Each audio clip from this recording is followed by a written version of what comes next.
ये कोई कहानी नहीं, बल्कि हाल ही में घटी एक सच्ची घटना पर आधारित है।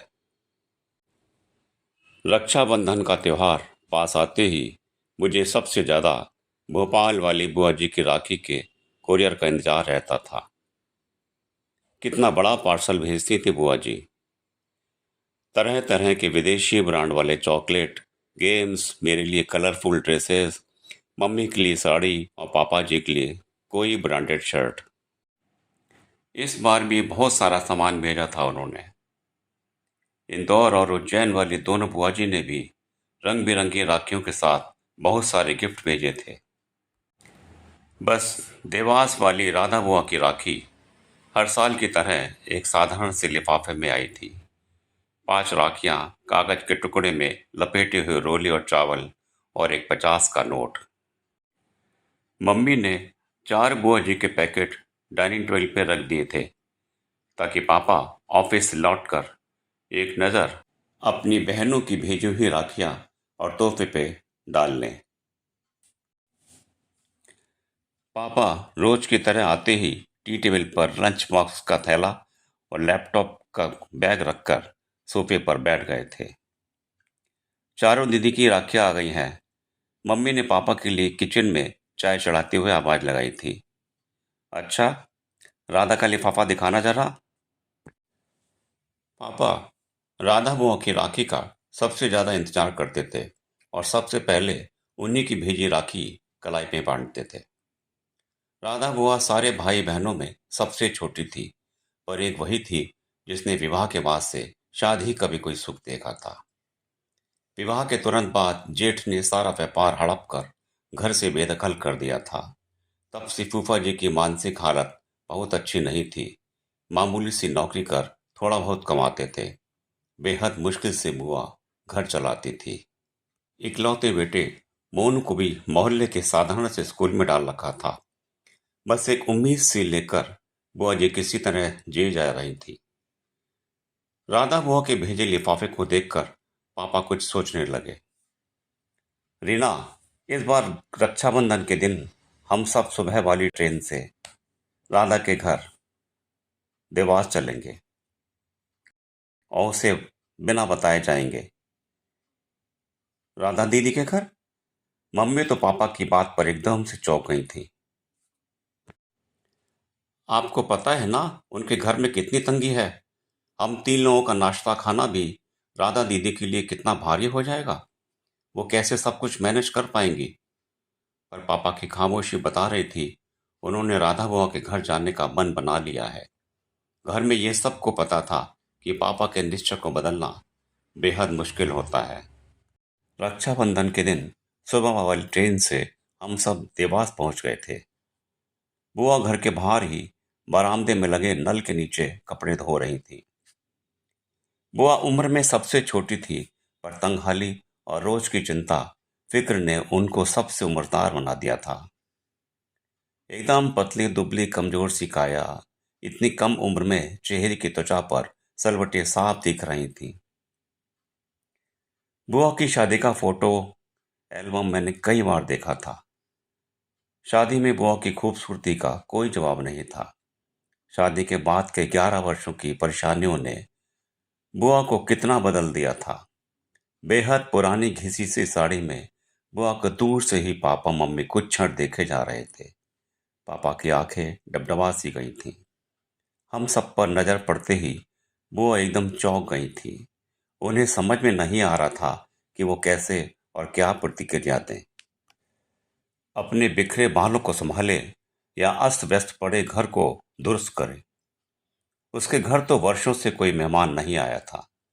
वो तो जैसे जमाने पहले भूल चुकी थी कि मेहमानों को घर के अंदर आने को कैसे कहा जाता है। बुआ जी के बारे में सब बताते हैं कि बचपन से उन्हें साफ सफाई और सजने संवरने का बेहद शौक रहा था। पर आज देख रहा था कि अभाव और चिंता कैसे इंसान को अंदर से दीमक की तरह खा जाते हैं। अक्सर बुआ जी को छोटी मोटी जरूरतों के लिए कभी किसी के सामने तो कभी किसी के सामने हाथ फैलाना होता था। हालात ये हो गए थे कि ज्यादातर रिश्तेदार उनका फोन उठाना बंद कर चुके थे। बस एक पापा ही थे जो अपनी सीमित तनख्वाह के बावजूद कुछ न कुछ बुआ को दिया करते थे। पापा ने आगे बढ़कर सहम सी गई अपनी बहन को गले से लगा लिया था।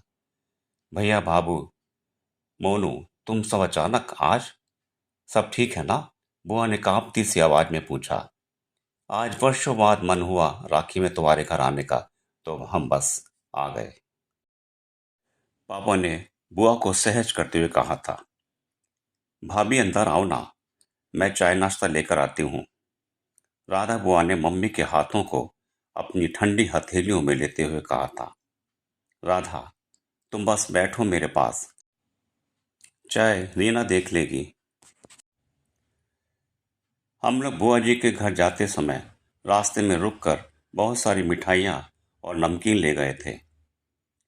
मम्मी किचन में जाकर सबके लिए प्लेट लगाने लगी थी। उधर बुआ कमरे में पुरानी फटी चादर बिछी खटिया पर अपने भैया के पास बैठी थी। बुआ जी का बेटा मोनू दौड़कर फूफा जी को बुला लाया था। राखी बांधने का मुहूर्त शाम 7 बजे तक का था। मम्मी अपनी ननद को लेकर मॉल चली गई थी, सबके लिए नए ड्रेसेस खरीदने और बुआ जी के घर के लिए किराने का सामान लाने के लिए। शाम होते होते पूरे घर का हुलिया बदल गया था। नए पर्दे, बिस्तर पर नई चादर, रंग बिरंगे डोरमैट और सारा परिवार नए ड्रेसेस पहनकर जच रहा था। न जाने कितने सालों बाद आज राधा बुआ की रसोई का भंडार लबालब भरा हुआ था। धीरे धीरे एक आत्मविश्वास सा लौटता दिख रहा था बुआ के चेहरे पर सच तो ये था कि उसे अभी भी सब कुछ सपने जैसा लग रहा था। बुआ जी ने थाली में राखियां सजा ली थी, मिठाई का डिब्बा रख लिया था। जैसे ही पापा को तिलक करने लगी, पापा ने बुआ को रुकने को कहा। सभी आश्चर्यचकित थे। 10 मिनट और रुक जाओ, तुम्हारी दूसरी बहनें भी बस पहुंचने वाली हैं, पापा ने मुस्कुराते हुए कहा।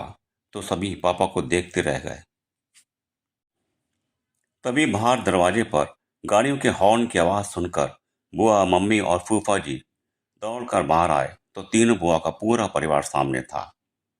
राधा बुआ का घर मेहमानों से खचाखच भर गया था। उज्जैन वाली बुआ जी बताने लगी, कुछ समय पहले उन्होंने पापा को कहा था कि क्यों ना सब मिलकर चारों धाम की यात्रा पर निकलते हैं। बस पापा ने उस दिन तीनों बहनों को फोन किया कि अब 4 धाम की यात्रा का समय आ गया है। पापा की बात पर तीनों बुआ सहमत थी और सबने तय किया था कि इस बार राधा के घर सब जमा होंगे और थोड़े थोड़े पैसे मिलाकर उसकी सहायता करेंगे।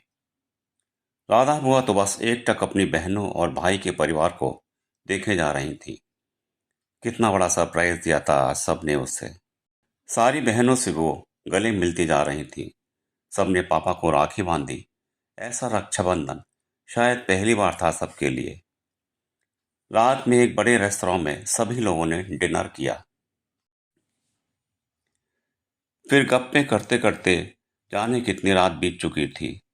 अभी भी राधा बुआ ज्यादा बोल नहीं रही थी।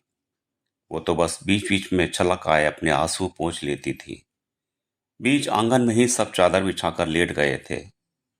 राधा बुआ पापा से किसी छोटी बच्ची की तरह चिपकी हुई थी, मानो इस प्यार और दुलार का उसे वर्षों से इंतजार था। बातें करते करते अचानक पापा को बुआ का शरीर एकदम ठंडा सा लगा तो पापा घबरा गए थे। सारे लोग जाग गए पर राधा बुआ हमेशा के लिए सो गई थी। पापा की गोद में एक बच्ची की तरह लेटे लेटे वो विदा हो चुकी थी। पता नहीं कितने दिनों से बीमार थी और आज तक किसी को बताया भी नहीं था। आज सबसे मिलने की आशा लिए ही वो जिंदा थी। शायद इसीलिए ही वो अब तक जिंदा थी।